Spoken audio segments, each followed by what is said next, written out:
하나님의 말씀 시편 110편 되겠습니다. 시편 110편 오늘까지 시편하고 다른 데로 갈까 생각하고 있습니다. 다 마치기엔 또 너무 오래 걸려가지고 시편 110편 1절로부터 7절까지 말씀 함께 등독하시겠습니다. 여호와께서 내 주에게 말씀하시기를 내가 내 원수들로 내 발판이 되게 하기까지 너는 내 오른편에 앉아있으라 하셨도다.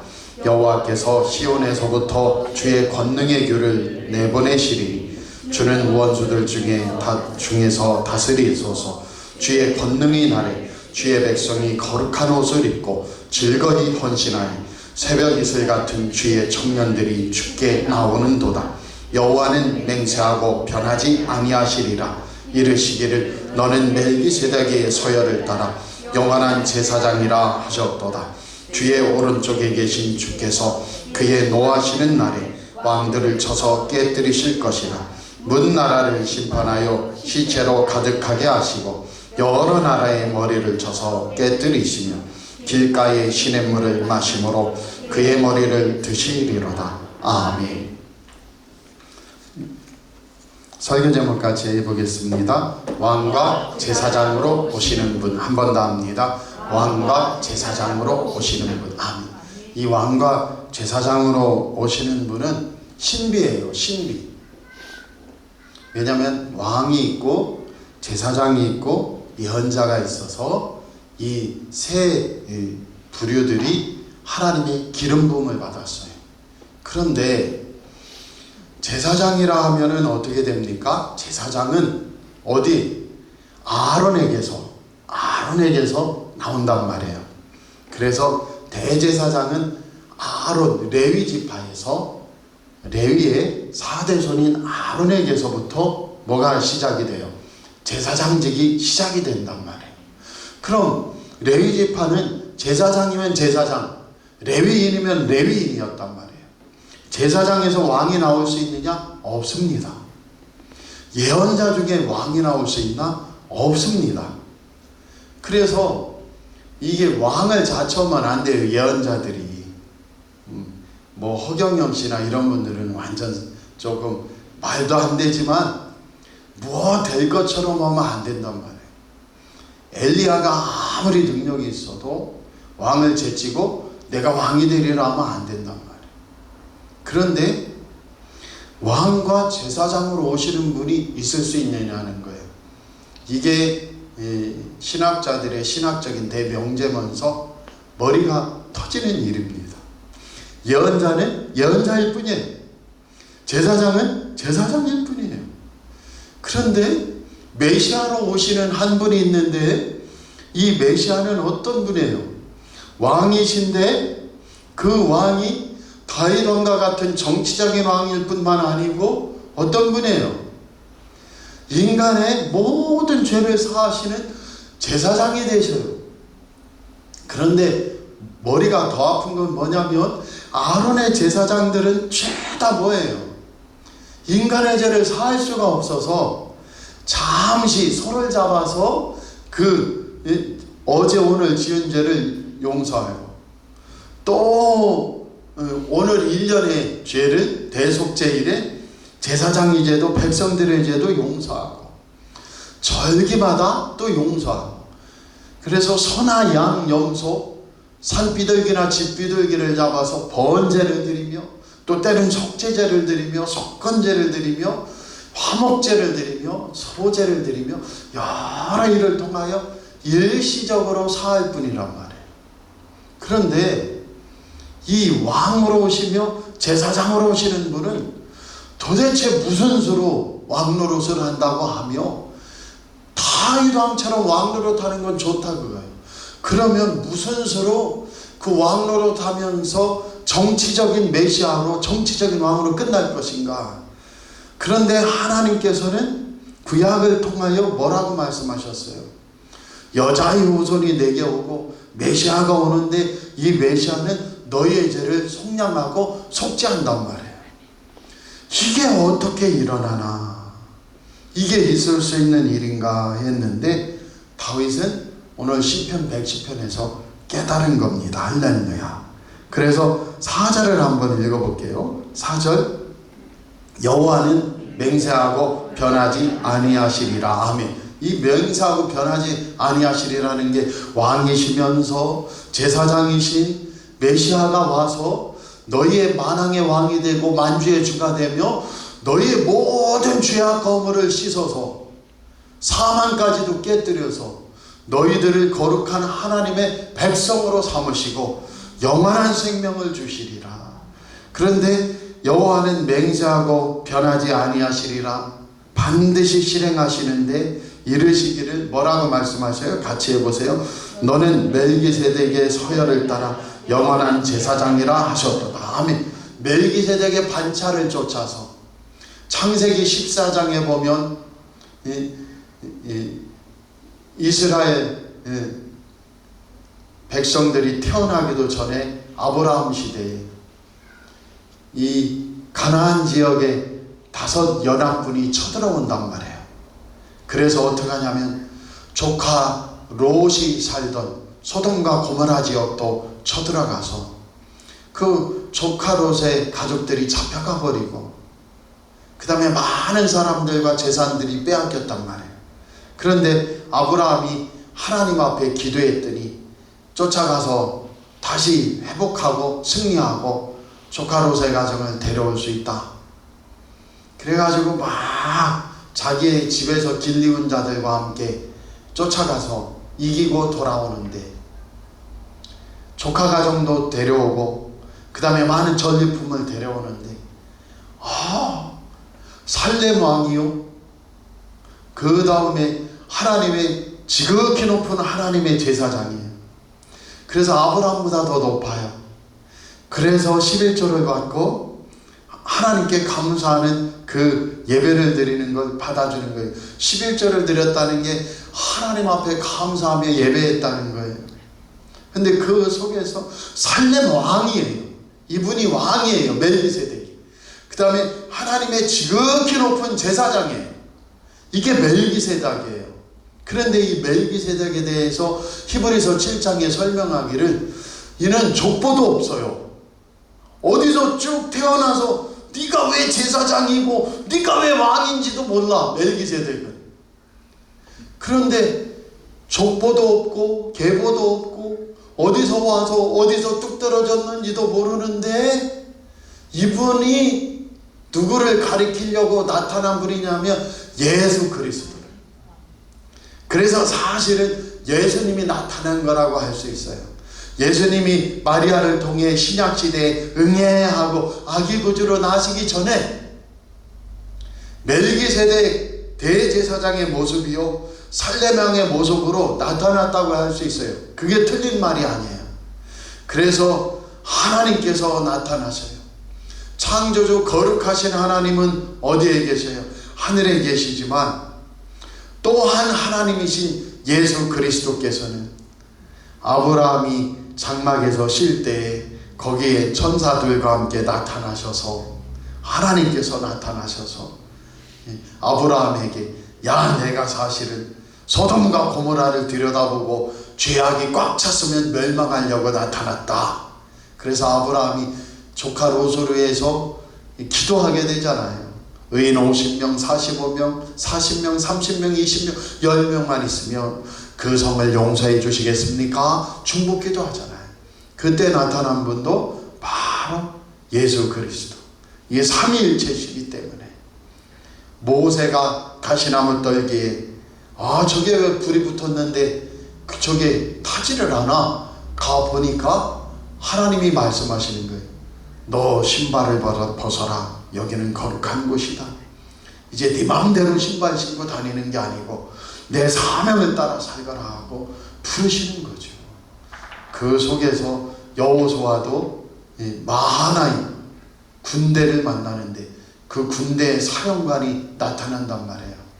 그분이 바로 예수님이시죠. 그 속에서 이제 멜기세덱이 히브리서를 통하여 누구라고 얘기해요? 살렘 왕이요, 그 다음에 하나님의 지극히 높으신 제사장인데 바로 멜기세덱의 반차를 쫓아 누가 왔어요? 예수 그리스도가 왔다. 레위 지파에 바로 야곱의 밑인 레위 지파에 거기 허리에서 레위 지파에서 아론의 대제사장이 아론이 나타나는 게 아니고 그것은 일시적인 제사장 계보요. 또 한 제사장이 있으니 멜기세덱의 반차를 쫓아 멜기세덱이 사실은 예수님이었는데 그 반차를 쫓아 예수님이 딱 나타나셨는데 그 예수님이 십자가에서 내가 바로 온 인류의 죄를 사하는 대제사장이요. 내 몸과 내 피와 내 살을 가지고 너희들의 죄를 속지 않은 내가 제물이다. 그래서 우리의 죄를 씻어주신 줄 믿습니다. 이 비밀을 누가 알게 됐어요? 바로 다윗이 알게 됐고 이 비밀을 아니 기뻤어요. 우리 사랑하는 성도들도 레위 지파를 따라가면 또 오만지 돼야 됩니다. 하나님의 교회라는 저 이단들처럼 뭐 유월절을 지켜야 된다든지 아니면은 서울 장안에 있는 한 교회는 지금도 예배를 시작할 때 법궤를 메고 네 사람이 법궤를 메고 먼저 들어와요. 그런 쇼를 해야 되는 거예요. 장석교회인가 무슨 무슨 교회인데 이름도 지금은 희미한데 지금도 그 일을 하고 있어요. 법궤 모형 만들어 가지고 금칠해 가지고 메고 나오면서 예배를 시작해. 그거 바보짓이죠. 우리는 레위 지파에서 대제사장 아론을 따라 오는 사람들이면 우리도 그렇게 해야죠. 그러나 멜기세덱의 반차를 쫓아오신 예수 그리스도는 진실로 온 세계 만왕의 왕이시고 어떤 왕들이 있어도 그들의 왕이시고 어떤 사람들이 있어도 그들의 주인이요 왕이십니다. 멜기세덱의 반차를 쫓는 대제사장이 되셔서 우리의 죄를 단번에 완전히 대속해 주신 줄 믿습니다. 4절 다시 읽어봐요. 여호와는 맹세하고 변하지 아니하시리라. 아멘. 예수님을 통하여 단번에 이 대제사장이 자신의 몸을 찢으시고 물과 피를 쏟으시며 우리의 죄를 속죄하신 것은 영원히 변하지 않아요. 어떠한 죄를 지었어도 회개하면 역사가 일어나고 구원이 일어나고 생명이 일어나는 줄 믿습니다. 그래서 예수님을 구주로 모신 사람은 나 죽기 전에 회개하지 못한 거 50가지 있네? 지옥 안 가요. 아멘입니까? 지옥 안 가요. 우리 사랑하는 성도들 분명히 하시기 바랍니다. 죄라는 게 뭐냐? 죄는 하나님과의 관계가 깨진 거예요.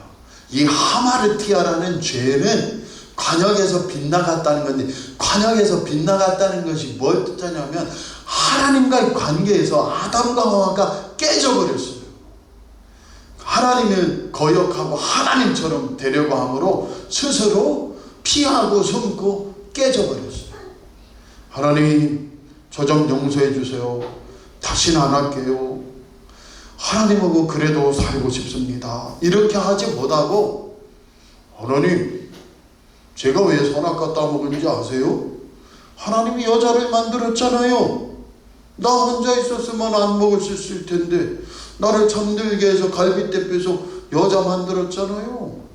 진짜로 잘 읽어보세요. 하나님 원망이 제일 먼저예요. 하나님이 만드신 여자가 그게 원망이라니까. 하나님이 만드신 여자가 나더러 먹으라고 해서 내가 먹었습니다. 그 원문이 그래요. 오늘 보면은 뭐라고 얘기하냐면 12절이에요. 3장 12절. 아담이 이르되 하나님이 주셔서 나와 함께 있게 하신 그가 그 나무 열매를 내게 주므로 내가 먹었나이다. 하나님이 여자 만들어서 제일 원인이요. 그 다음에 그 여자가 공범이고. 아니 진짜예요. 3장 12절 집에 가서 한번 보시면 그대로입니다. 그래서 관계가 깨져버린 거예요. 그런데 한 분 예수 그리스도가 오셔서 내가 너희들과 하나님이 깨진 그 모든 것을 청산하고 회복하리라. 그래서 만왕의 왕이 오셔서 자기가 십자가에서 하나님과 우리를 잇는 다리가 되어 주셨는데, 이 구원의 다리는 결코 섰지 않아요. 결코 그 문을 닫지 않아요. 누구든지 예수님을 구주로 믿으면, 저는 뭐 서울에 몇만 명 교회 있을 때도 정신들 차리라고 했어요. 왜요? 당신에게 중심 있는 게 아니야. 목사님들도 마찬가지예요. 목사님들에게 중심이 있는 게 아니야. 하나님과 하나님이신 예수 그리스도가 이루신 십자가의 그 보혈의 능력은 우리가 좀 더 도덕적이냐 윤리적이냐 선하나 아니냐에 있는 게 아니란 말이에요. 그 신뢰가 뭐냐면, 우리가 죽기 전에 내가 오늘 지었거나 일주일 전에 지은 모든 죄를 회개할 수 있어요? 장담할 수 있어요? 그럼 회개 못하면 다 지울까요? 그 정도로 약한 게 십자가냔 말이에요. 꼭 바꿔서 생각하세요. 제발 어떤 목회자든 어떤 신앙이 깊은 분이든 저는 얘기합니다. 제발 바꿔서 생각해라. 하나님이 그렇게 어리석고 연약한 분이며, 예수 그리스도의 십자가가 우리가 한 번, 두 번 회개 못했다고 해서 구원이 무효화가 되고, 우리가 좀 하나님 오늘은 뭐 피곤하고 돈도 안 벌리고 뭐 이거 뭐 일마다 좀 짜증나고, 아이고 하나님 오늘은 좀 저한테 좀 간섭 마세요. 좀 상당히 마음이 무겁습니다 한다고 하나님께서 내 기분이나 내 상황에 따라서 구원이 깨져버리는 분이요, 구원이 쫓기는 분이에요. 그럼 내가 하나님보다 더 크죠. 결코 그렇지 않다. 우리가 그 은혜 안에 있기 바랍니다. 좀 좋은 예는 아니지만 사춘기 애들이 눈가를 부라리면서, 이게 좀 죄송합니다. 이 눈가를 부라리면서는 제가 한 말이 아니고, 저 남포교회 저 잠실체육관 앞에 상가가 있는데, 그 정진여고 맞은편에 상가가 있는데, 거기 남포교회 박영선 목사님이라는 한 8,000명 모이는 그 교회가 있어요. 그 목사님이 가끔 설교하다가 제가 그 교회에도 2년 이상 예배를 다녔는데, 눈가를 부라리며 거기 성도들이 졸다가 무서워서 어쩌다 보니까 나도 또 눈가를 부라리며 가끔 하게 되고, 이중표 목사님이라고 한신교회에서는 거기도 제가 있었는데, 거기는 입을 째야 돼, 입을 째버려야 돼, 맨날 그래요. 그래, 누가 째야 돼? 남이 째면 감옥 가니까 예수 안에서 내가 내 못된 입을 째야 돼, 그런 거죠. 막 입을 째야 되는데, 그거는 뺐는데 가끔 얘기하게 되는데, 이제 좀 더 빼야 되겠어요 제가. 그런데 오늘 무슨 얘기 하려고 하는 거냐면, 우리 사랑하는 성도들이 분명히 알아야 돼요. 자식이 사춘기라 눈을 부릅뜨고, 나는 아들이 아닙니다, 어머니 아버지 어머니가 아니고 아버지가 아닙니다 한들, 아무리 그렇게 한들 진짜 우리 사랑하는 성도들 마음속에서, 그래 이놈아, 나도 이놈아 네 엄마 아니다 이놈아, 네 놈만 아빠 아냐 엄마 아냐 할 수 있는 줄 알아? 나는 더 아냐 이놈아, 너 밥에 먹은 게 아깝다 이놈아. 그럴 엄마가 어딨냔 말이에요. 그럴 아빠가 어딨냔 말이에요. 하나님의 구원은 얼마나 크신지, 우리가 사춘기 아이들처럼 뭐 별 얘기 다 해도 하나님 안에 있고 예수님 보혈의 능력 안에 있음을 꼭 고백하기 원합니다.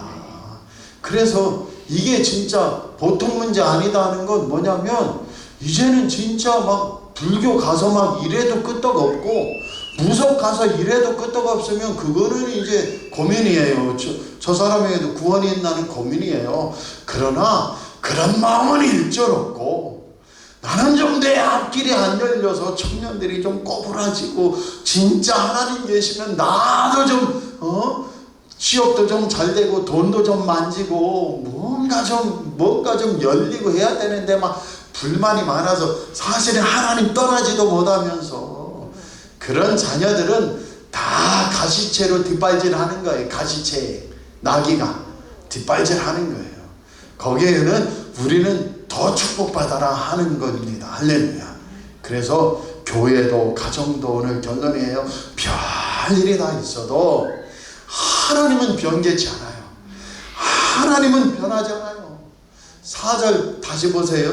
여호와는 맹세하고 변하지 아니하시리라. 바로 이게 정체성이에요. 하나님 한 번도 나를 실망시킨 적 없으시고 하면서 하나님은 안 변한단 말이에요. 근데 우리는 너무 나와 같은 하나님, 사람보다 어쩌면 더 마음이 작은 하나님. 이 종이 말하면 어려서 목사님 설교 들으니까 눈금만큼만 회개 안 하면 성령님은 다 가버린대. 왜냐면 야, 거룩하신 하나님이 죄덩어리 너와 함께 있을 수 있어? 그러니까 네가 회개 안 하면 성령님은 휙 떠나버려. 그래서 이 종이 뭐라고 했어요? 접살영감 같은 하나님, 어쩜 그렇게 우리 엄마도 골랐다가도 2시간 되면 돌아와서 밥하는데, 저희는 5남 2녀니까 맨날 막 전쟁이잖아요. 한번 생각해 보세요. 저는 막 동생들한테 빌어요. 제발 오늘 내 영성으로 보건데 엄마가 좀 기분이 안 좋은 것 같아. 너희들 오늘 우리 잘하자 하고 걸레질하고 다 청소해놓고 기다리면 갑자기 안 싸우던 동생 둘이 싸워요. 그게 희한해. 말 안 하면 괜찮아요. 근데 말하면 싸워요. 이 종이 아버지 있다가 아버지 힘들게 와서 꽃게탕 끓여놓으면 같이 먹자 하면 그 달려들지 마라이 하고 제가 동생 셋한테 얘기해놓거든요. 알았어 해놓고 아버지가 야 같이 먹자 하면 휙 달려들어서 지들이 다 먹네. 이게 보통 어려운 일이 아니에요. 그런데 싸우면 어머니는 이제 속상해가지고 너희들이 어떻게 엄마 앞에 싸우냐 하고서 뭐 또 한마디 하죠. 너 때문에 너 없앴으면 소파 수술해서 안 나왔는데 너 때문에 이놈아 너 때문에 나와가지고 하고 어머니 이제 나가면 저는 막 걱정이에요. 우리 어머니 밤에 이제 안 들어오면 우리 밥 뭐 먹고 사나 막 걱정인데 그래 이제 어머니 살살 찾으러 가보죠. 근데 막 시장 가도 안 계시고 읍내 돌아다녀도 안 계시고 근데 5시 좀 넘어와 보면 어머니가 벌써 밥 해놓고 된장찌개 해놓고 김치 썰어놓고 너희들 밥 먹어 하고 또 속상하니까 또 없어져. 같이 안 먹고. 그래가지고 잘해라 하는데 우리 어머니만도 못한 게 목사님이 설교 잘못하면 그냥 막 오늘 눈꽃만큼 죄만 있으면 성령님은 떠나신대. 하나님은 뭐 야멸차게 떠나신대. 그리고 옛날 막 방언한 막 예언하는 분들도 다 그런 식으로 얘기하시는 거예요. 우리 하나님은 막 거룩한 하나님인데 네가 눈꽃만큼만 죄만 있으면 죄와 같이 있을 수 없으니 하나님 획 털어져서 내 몸에서 나가버린대. 성령도. 그러니까 저는 제가 막 마음으로 눈꽃만큼만 안 좋은 생각하고 저 친구는 발 걸려서 넘어져라 해도 죄요 아니겠어요? 아이고 막 8살 때 9살 때 막 학교 앞에 그 문방구 아줌마들은 왜 그렇게 안 나왔는지 이름 아무리 불러도 안 나오면 이거 그냥 먼저 갖고 갔다가 다음에 계산할까 뭐 할까 막 별생각 다 하잖아요. 왜 그렇게 안 나오나 껌 하나 훔쳐갈까. 제가 주시우레시 하나 노란 껌 들고 왔다고 했잖아요. 맛 하나도 없어요. 들고 오면. 그러고서 막 속상해요. 근데 막 회개하고 또 회개해야 하잖아요. 동생들 뭐라고 하면 또 회개해야 되고. 그냥 얼마나 힘든지. 근데 저는 예수님하고 알았어요. 죄 짓지 말고 죄 지었으면 회개해야죠. 어떤 목사도 죄 안 짓는 목사가 어디 있어요. 회개해야죠. 그러나 적극적으로 죄 짓는 사람은 안 돼요. 목사가 또 중직자들이 적극적으로 죄를 짓는다? 있을 수 없어요. 왜? 예수님 안에 있고 성령님 안에 있기 때문에. 그런데 살다 보니 할 수 없어서 죄를 짓게 되어도 예수님은, 하나님은 나를 떠나지 않으시고 오히려 가슴 아파하시며 더 도와주려고 하고 더 붙들어 주려고 하고 더 성령 충만하게 해주시려고 하고 네가 말씀만 붙들면 더 다스리고 이기며 하나님 영광 돌리게 해주시는 줄 믿습니다. 그래서 오늘 결론이 뭐냐면, 내가 진짜 죽기 전에 회개하지 못한 거 다 있어도 예수님이 이렇게 말씀하신 게 아니에요. 너희들이 회개하면 회개하는 만큼만 내가 씻어주려고 십자가에 죽는다, 이런 게 아니에요. 로마서 5장 8절에 우리가 아직 죄인 되었을 때, 예수님 알지도 못하고 아직 우리가 죄인인데 예수님이 먼저 우리 죄인들을 위하여 십자가에 달려 우리의 죄를 용서하셨도다. 그 주님을 믿기만 하면, 구주로 모시면 하나님 백성이 돼요. 그러면 깨끗해야 될 거 아니냐? 아니, 아직 여기 있잖아요. 아직 여기 있잖아요. 예수 믿기 때문에 벌써 구원받았어요. 올레지. 그러나 아직 우리는 여기에서 육신을 가지고 살잖아요. 그래서 나는 예시예요. 아직은 우리는 또 넘어질 수밖에 없어. 또 실수할 수밖에 없고 또 죄를 지을 수밖에 없어. 그러나 그건 이 땅에서 아직 우리 인생이 끝나 구원이 완성이 안 이루어졌기 때문이지, 우리가 구원받지 않은 건 아니라는 것.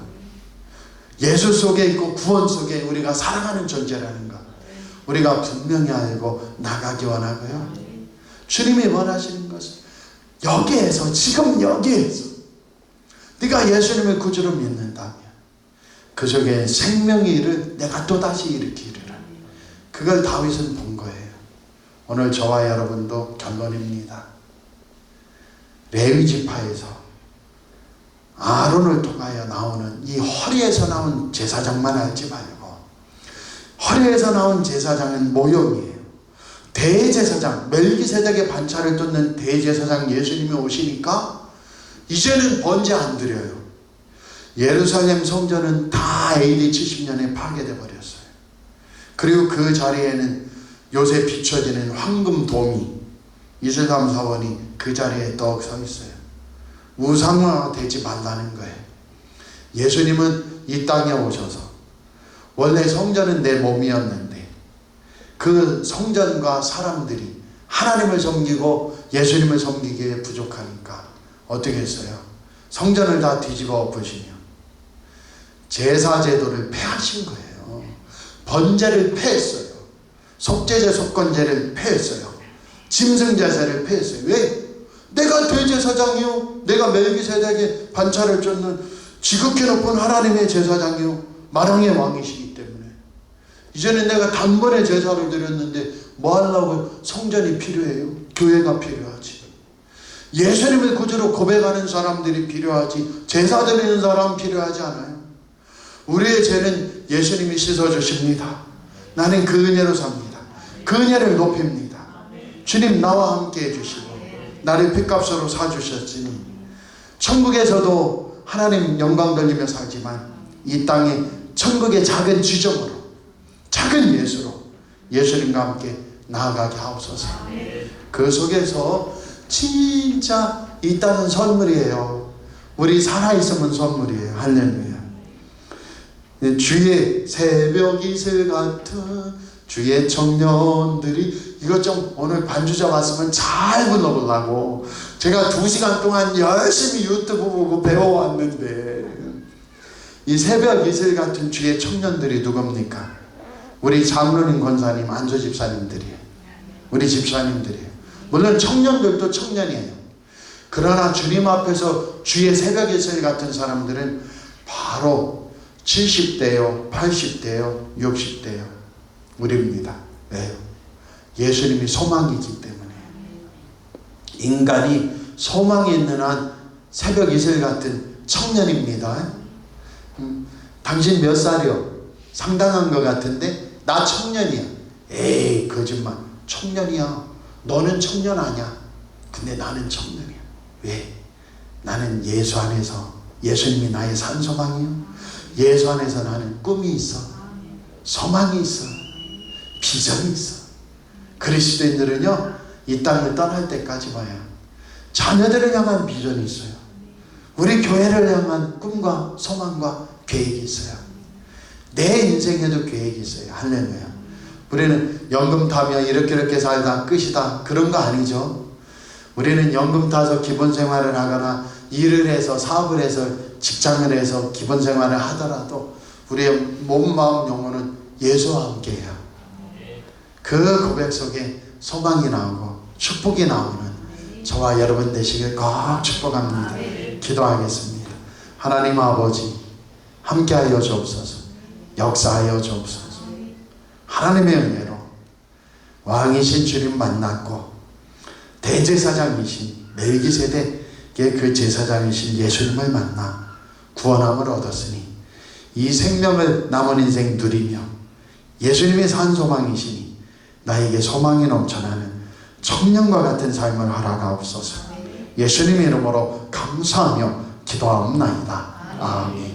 이제는 주 예수 그리스도의 은혜와 하나님 아버지의 지극하신 사랑하심과 성령님의 감동과 위로 함께 하시고 지켜주신 새벽의 새 같은 주의 청년들이 왕이시여 제사장이신 예수님을 날마다 만나 하나님의 뜻과 의를 이루며 찬양하며 믿음으로 나아가는 우리 복된 교회와 가정이 되기고 우리와 우리 자녀 자손들의 인생이 되기를 주 예수 그리스도의 이름으로 간절히 축원하옵나이다. 아멘.